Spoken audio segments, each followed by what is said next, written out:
Imagine you're managing physical access and resource budgets for a massive business process outsourcing facility, a huge BPO here in the Philippines. You wouldn't just hand every single employee a master key card to every floor, right? Of course not. You'd separate the teams based on exactly what they do, the level of security they need, and honestly, the budget their department is actually allowed to burn through. Planning a Microsoft Security Copilot workspace deployment follows that exact same logic. We're taking our digital environment and segmenting it by team, by compliance boundary, or by operational need, just to make sure everyone has exactly the resources and access they require, and absolutely nothing more. So, to pull off this segmentation successfully, we're going to master 5 critical technical areas today. We'll look at scope and architecture, plan out our capacity requirements, tackle data residency and evaluation, figure out roles and permissions, and finally, look at multi-workspace management. Let's jump right in. To make this super concrete, let's stick with that BPO analogy for a second. Imagine we have 3 totally distinct floors in our building. First, we've got a 24/7 security operations center, our SOC floor. They need massive, constant capacity to hunt threats around the clock. Second, we have a compliance floor. They're handling data for a strict European client, so they need rock-solid geographical data boundaries. And third, we've got a training sandbox floor. This one is completely isolated, just for the architecture team to mess around and experiment. These incredibly diverse requirements are exactly why you have to plan carefully before deploying a single resource. Okay, let's dive into our first core area, scope and architecture. We really need to nail down exactly what a workspace boundary actually means in the Microsoft ecosystem. In everyday language, a workspace is like one of those fully self-contained floors in our BPO building. But the official Microsoft technical definition, a workspace is a tenant-scoped environment where users, agents, and automations actually operate. Every single interaction, whether it's a manual prompt you type in, an agent-triggered response, or some automated workflow, happens completely inside this boundary. And notice how totally independent these elements are. Session data is scoped strictly per workspace, so our EU compliance team's session history stays locked in the EU. Capacity is also per workspace, so our SOC floor could get a massive budget of, say, 10 compute units, while that little training sandbox only gets 2. Role assignments and plugin configurations, same thing, entirely workspace specific. The only real exception here is agent routing. That one is a tenant-wide setting, and it basically tells an external agent, like Defender XDR, which specific workspace it should send its data to. So why does this matter so much for cloud and AI security? Well, think about it. If you just dump everything into a single shared environment, it's absolute chaos. Everyone is fighting over the same compute capacity, roles are applied org-wide, and trying to enforce strict data compliance boundaries is basically a nightmare. But when you deploy multiple workspaces, you get true clean segmentation. Every team gets their own dedicated processing power, they get independent owners who can tweak settings safely, and you get enforced data residency rules that perfectly line up with regional laws. It's a game changer. Right, now that we know what our floors look like, how do we actually power them? And more importantly, how do we budget for that power? That brings us to Section 2, Planning Capacity Requirements. These workspaces are powered by what Microsoft calls Security Compute Units, or SCUs. You can think of an SCU as the official technical currency that pays for the heavy GPU processing behind your AI prompts. Going back to our BPO analogy, SCUs are literally your electricity and server budget. You have to plan exactly how much electricity each floor is allowed to draw, otherwise you're going to blow your operational budget out of the water.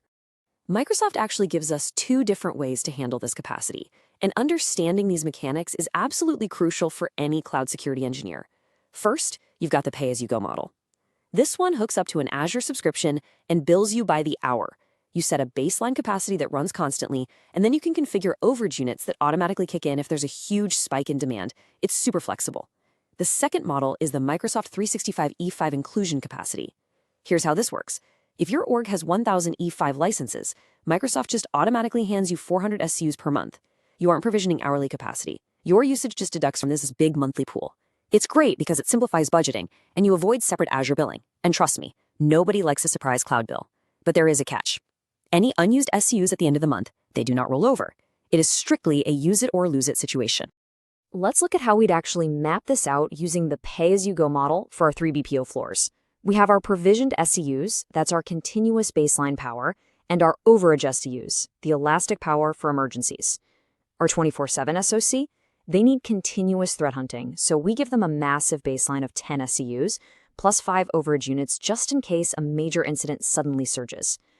Now, our compliance floor only does periodic audits, so a moderate baseline of 5 SCUs works, with 3 overage units for when quarterly audits hit hard. And that isolated sandbox floor, it's barely used, mostly just intermittent experiments, so it gets a tiny baseline of just 2 SCUs and maybe 1 overage unit. Makes perfect sense, right? Moving right along to our third major topic, data residency and evaluation. This is where we define the strict geographical boundaries for our workspaces. When you spin up a workspace, you have to choose a data storage location. This dictates exactly where Security Copilot stores your session data at rest. We're talking about the prompts, the AI responses, and all the workspace configuration data. Right now, your options are Australia, Europe, Switzerland, the UK, and the US. Now, for those of you prepping for the SC-500 exam, pay close attention here. This is an absolutely critical technical detail. This setting is completely immutable. Once you click Create and pick that location, you cannot change it, ever. It is locked in. But here's where it gets really interesting. Alongside where your data rests, you also have to select a prompt evaluation location. This is where the actual GPUs physically process the AI prompt you just typed. It's a classic security engineering trade-off. You could choose to match your evaluation location to your storage location. For example, keeping everything, storage and processing, strictly inside the EU. That gives you maximum geographic control, which is non-negotiable for strict compliance. But your other option is to select Evaluate Anywhere with available capacity. This lets the system route your prompt to literally the least busy data center on the planet. You get incredibly fast performance, but the trade-off is your prompt is processed outside your home region. So for that EU compliance floor, you lock both settings to the EU. But for your SOC floor, where speed is everything during an attack, you might store the data in the US, but let it evaluate anywhere. All right, on to Section 4, Roles and Permissions. Just like we need physical badge scanners to stop random people from walking onto our sensitive BPO floors, we need incredibly strict access controls for our digital workspaces.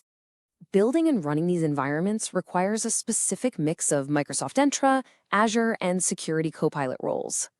To actually create the workspace in the first place, you need a tenant-level role, like the Microsoft Entra Security Administrator. But wait, to pay for it, you also need Azure RBAC owner or contributor rights on the specific Azure subscription that's feeding it those SCUs. Now, once the workspace is actually built, the Security Copilot owner role takes the wheel. This role is scoped only to that specific workspace, letting you assign access and tweak settings. And here is another massive SC-500 exam tip for you. The workspace owner role is strictly isolated. Being the owner of the SOC workspace doesn't give you any ownership or access whatsoever to the compliance workspace. They are totally separate. Finally, the everyday analysts just working on the floor, they just need the Security Copilot contributor role that lets them run prompts and do their jobs without accidentally breaking the workspace configuration. And finally, let's bring it all together in Section 5, Multi-Workspace Management. We've got our beautifully segmented, properly budgeted, and strictly secured workspaces. But how do our teams actually get around in them? Well, for humans who actually have access to multiple floors, they navigate using the Workspace Switcher. It's right there in the Security Copilot portal breadcrumb, and it clearly shows you exactly which isolated environment you're sitting in at any given moment. But what about the automated stuff? Our integrated Microsoft security agents, think Defender XDR, Purview, Intune, or Entra, they rely on that tenant-wide agent routing setting we mentioned earlier. That setting is like a traffic cop, telling the specific agent exactly which workspace it needs to route its data to. By setting this up thoughtfully, your operational teams can just use Security Copilot seamlessly right from their primary portals, with total peace of mind knowing the data is flowing perfectly into the boundaries we designed. So, knowing all this, here's a question to leave you with. If you were to map out your own organization today, how many separate isolated workspaces would you actually need to build to keep your data truly secure?